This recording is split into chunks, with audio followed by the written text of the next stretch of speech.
안녕하세요, 코딩맥스입니다. 이번 시간에는 널 병합 연산자를 같이 한번 알아볼게요. 널 병합 연산자는요, 이렇게 물음표 두 개를 붙여서 사용하는 연산자인데요. ES2020에 추가된 스펙입니다. 새로운 문법이에요. 언제 사용되냐면요, 변수의 값이 이제 널이나 아니면 undefined인 경우가 있잖아요. 이럴 때 기본 값을 제공하기 위해서 사용합니다.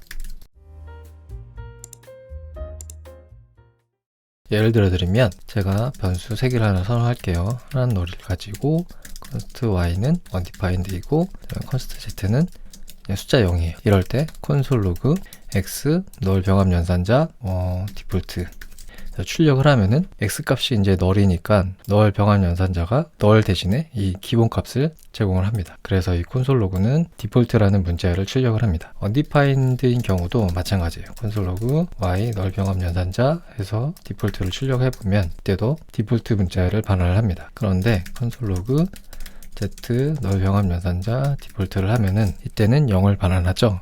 Z값을 반환하는 거예요. 제가 이렇게 Z를 이렇게 넣은 거는 이 0이라는 게 자바스크립트에서 그 펄스로 판단될 수 있는 값이거든요. 그런데 이 널 병합 연산자는 값이 0이어도 그걸 펄스로 판단하지 않고 Z의 값을 반환을 했죠.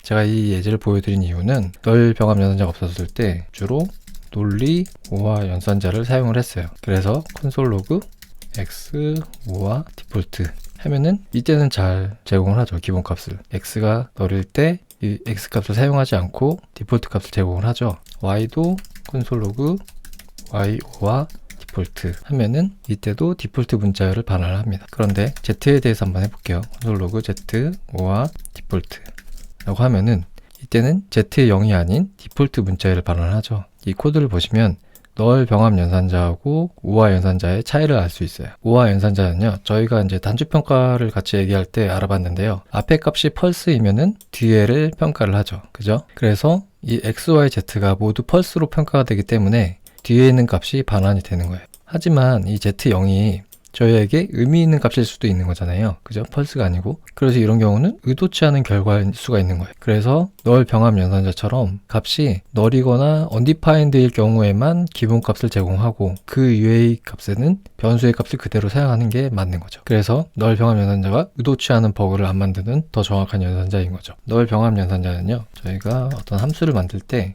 이제 인자를 받잖아요. 그런데 이 인자의 값이 없을 수도 있잖아요. const 메시지 하는데 네임이 없으면 그럴 때 기본 값을 제공해 줄 수 있는 거죠. 게스트에서 console log hello 메시지 해서 그리팅을 호출할 때 만약에 네임의 인자 값을 안 주면 hello 게스트가 나오는 거죠. 만약에 이름의 값을 준다라고 한다면 코딩 맥스 때는 헬로 게스트가 아니라 헬로 코딩 맥스가 나오겠죠. 그죠? 그래서 어떤 인자의 값이 없을 수도 있을 때, 즉 이제 옵셔널일 때 기본 값을 제공하기 위해서 이렇게 널 병합 연산자를 많이 사용을 합니다. 그리고 또 많이 사용하는 경우가요. 저희가 이제 API 호출을 보내고 응답을 받을 때 그 응답에서 어떤 필드가 있을 수도 있고 없을 수도 있어요. 그럴 때 이제 기본 값을 제공하기 위해서 많이 사용을 합니다. 예를 들어서 제가 어떤 API 요청을 보냈는데 응답으로 유저 값이 온 거예요. 그래서 const 유저. 유저는 name이 있는데 이 값이 널일 수도 있고, 그죠? age가 있는데 undefined일 수도 있어요. 그리고 country가 있는데 이때는 뭐 실제로 값이 들어있을 수 있죠.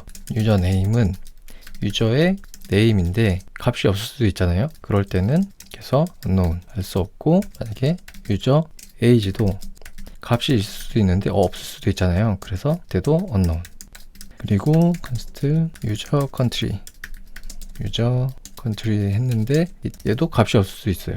unknown. 그래서 실제로 출력을 해보면 console log user name, user age, user country 출력을 해보면 출력 결과처럼 값이 널이거나 undefined이면은 기본 값이 제공돼서 unknown으로 나왔어요. 그리고 값이 있는 경우는 그 값이 잘 출력이 됐습니다. 만약에 제가 여기서 필드가 없는 경우도 있잖아요. 아예 const user address에서 user address 이건 아예 필드가 없죠. 그때도 unknown 이렇게 할 수 있는 거죠. 그래서 user address 출력해보면 유저 어드레스도 아예 필드 자체가 없으니까 unknown으로 나오는 거죠. 그래서 어떤 API 요청에 응답을 받았을 때 그 필드가 있거나 아니면은 그 필드의 값이 널이거나 undefined로 없을 때 기본 값을 제공하기 위해서 널 병합 연산자를 사용할 수 있습니다. 지금까지 이제 널 병합 연산자를 같이 알아봤고요. 널 병합 연산자는 최근에 많이 사용되는 연산자입니다. 왜냐하면은 널 병합 연산자가 없을 때 사용했던 논리 OR보다 더 정확하게 기본값을 제공해주기 때문이에요. 하지만 널 병합 연산자는 최근 들어서 이제 추가된 스펙이기 때문에 오래된 이제 브라우저에서는 지원을 안 할 수가 있는 거죠. 그렇기 때문에요. 이 널 병합 연산자를 사용하실 때는 꼭 브라우저의 호환성이나 지원 범위를 확인하시고 필요할 경우 폴리필 같은 기술을 적용하셔야 됩니다. 여기서 이제 마무리하고요. 다음 시간에는 널 병합 연산자하고 같이 많이 사용되는 옵셔널 체이닝 연산자에 대해서 같이 한번 알아볼게요. 감사합니다.